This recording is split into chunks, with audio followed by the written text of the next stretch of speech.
Hey YouTube, welcome back to UniXDB, and I've been reflecting on this channel for a little bit, and I was thinking, instead of just Dokkan and Legends and maybe Fighters and maybe Xenoverse and eventually Budokai Tenkaichi 4, what if I just made this my Dragon Ball channel in general? Yeah, because there's just so much that the IP of Dragon Ball encompasses. So after going to New York Comic-Con in 2023 that just actually ended, I'm at home like a day later. I decided that, yeah, I think this channel is just gonna be everything Dragon Ball for me.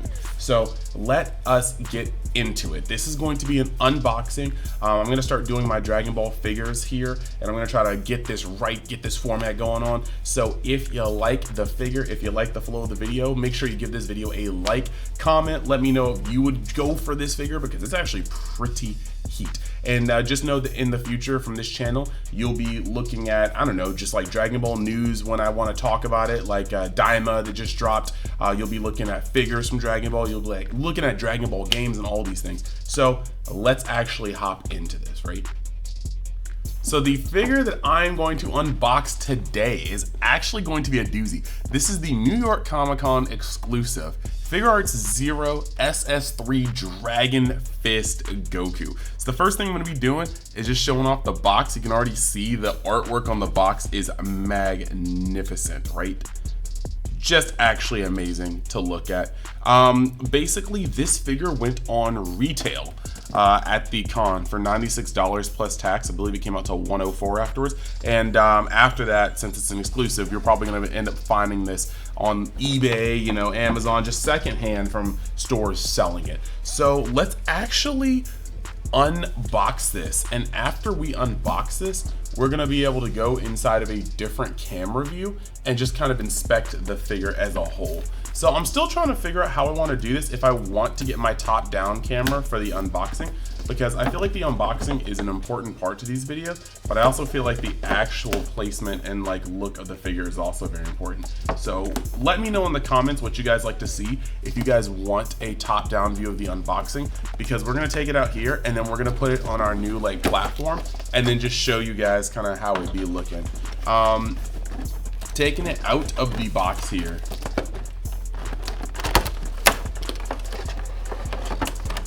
A whole lot going on. We're gonna drop that off. This is a hefty figure, I'm telling you. We've got some tape on both sides. And if you guys don't know, I use this for pack openings too, like box openings. This is my trusty Musketeer letter, this is just good. This is a Conquistador sword letter opener. It's my jam.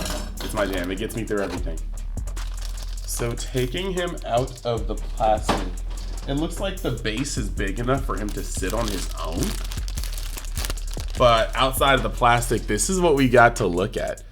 Now we're gonna put him on the platform momentarily, but I just want to kind of give you guys the raw look real quick before we go and record on the platform and just talk about him for a little bit, okay?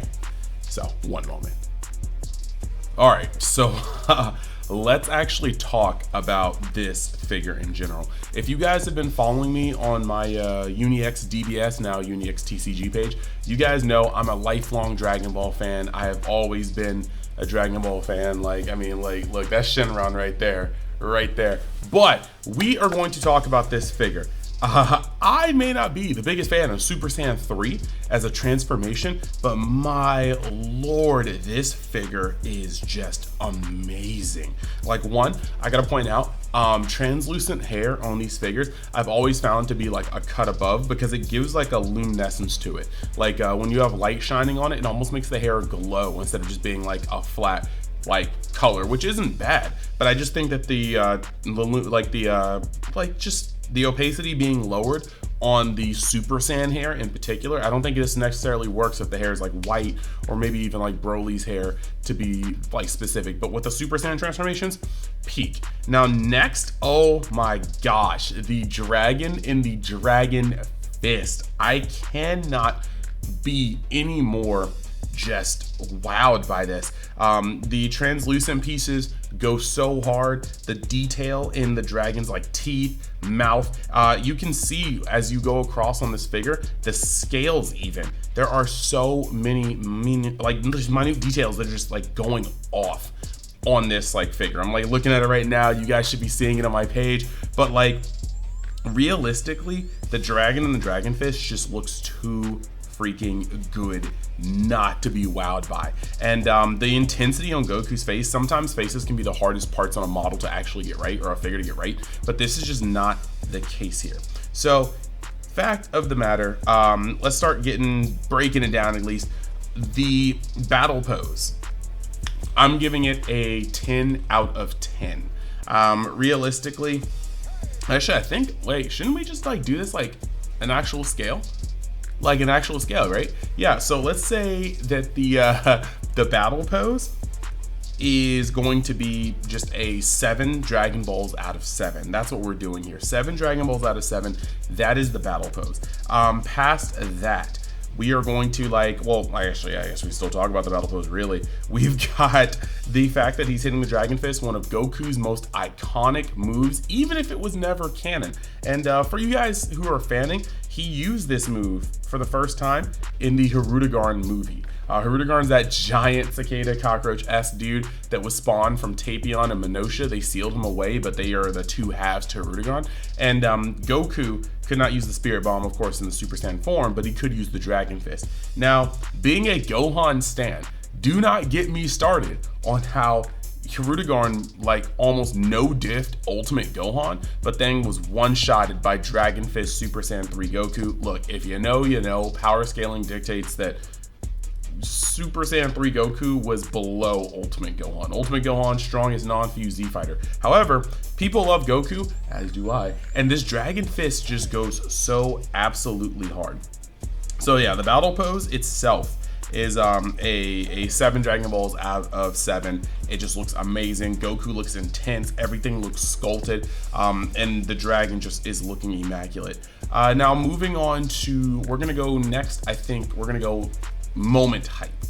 That's gonna have to be a 7 out of 7 Dragon Balls as well, because Dragon Fist is one of the most widely regarded fan favorite moves that Goku has ever done, and I think that people love that moment in general. So I have to say, the moment itself is goated.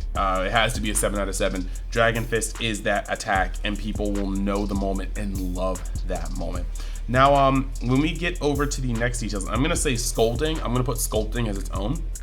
I'm gonna actually give sculpting a 7 out of 7 too. Like, this may be a really generous review, but I just can't find anything wrong with this, like, with this figure. The face is on point. You're not getting anything janky, like any mouths or eyes that look weird. The muscles all look good. The actual, like everything about this, the hair, the dragon, the muscles, the pose, the distribution, the proportions is perfect. There is like nothing you can say about this figure that isn't good. I think the only thing I could say is I wish it kind of had a stand, but I get it not having a stand. It looks like it's just kind of rising out of whatever platform you put it on, but I do wish it had like a base with, like, you know, just I am a fan. I think that's personal bias of figures having bases over just like flat parts of the actual figure. But that being said, that was great. And then affordability. In the future, this is going to matter a lot more when you can just buy it off of stores. But I think for $96 for a Comic-Con exclusive, you can't really go much harder than this. I think that this is just exemplary in terms of like just quality. This is one of the best figures I've ever seen, and I almost didn't get this, and I was so glad that I crumbled and did get this because this is just amazing. So yeah, this is pretty cool. I think on top of that, what we do have here is just a well-rounded exclusive. I think if you're a fan of Super Saiyan 3 Goku in general, or you just like collecting figures, there's no reason not to have this. This is one of the most dynamic figures I think I've ever seen. And the moment is just so hype. So I do think I put this overall as a just flat out 7 out of 7. Like I said, the moment is hype. I think the details are super hype. The pose is hype. The sculpting is hype. Everything about this model screams premiere. I keep saying model. This figure screams premiere, like just greatness. So I'm very happy. This is going to be a very good thing to put on my collection, and I think we just go do that right now, really. So let's actually put this guy on the pedestal, and then we can talk about the closing for this video. So as you guys can see, I try to keep this side to be movies only, and then I try to keep this side to be like sagas only. So we're just growing, and we have some more figures that aren't in here. I need more cases, but I think being on the movie side and not having a whole thing dedicated to Hirudegarn, we definitely have to put this guy up here. He definitely has to have his own space. I want to be able to see that from the room, and I think this is what we're talking about right here. Like, this is just it. Yeah, he's gonna sit up top here, and he's just gonna be the big topper to the movie shelf. If you guys can't tell, I am just a Dragon Ball fan. Like, you can't really move 2 seconds in my home without being bombarded by Dragon Ball stuff. So that is that, and yeah, let's close out the video. So yeah, there we go. This is my first unboxing review in a long time. I'm gonna start trying to do this bigger and better. I've got more figures along the way, and hopefully more and more after that. But as my collection grows, I just wanna kind of show you guys what I'm putting in there, and also kind of give you guys a look at to what you're buying before you buy it, if that's what you're into. So thank you guys for tuning in. I hope this video goes and does some numbers. I'm very, very, very excited to start doing stuff like this. And as I said before, if you haven't already, think about going to that description, clicking the link tree, and exploring all the corners of Universe X. I do a whole lot of card games. I do Dragon Ball Super the card game, One Piece the card game, Battle Spirit Saga the card game, and soon maybe even Digimon, because they're doing some things that I really, really like. And then this channel will be all about Dragon Ball in general. And I have one more channel that's gonna be doing my playthroughs on streams. I'll be streaming Spider-Man 2 later this week. We just have a whole lot going on in Universe X, so this would be a great time to subscribe here, maybe see the other avenues, but it'll all be in the link tree. So thank you guys for watching. Hope you guys have a great day, and stay tuned for my next Dragon Ball themed video, whether it be Legend, Dokkan, or more likely in this case, very soon, another unboxing or two, because we got some really cool goodies from New York Comic Con. So thanks, see you later, peace.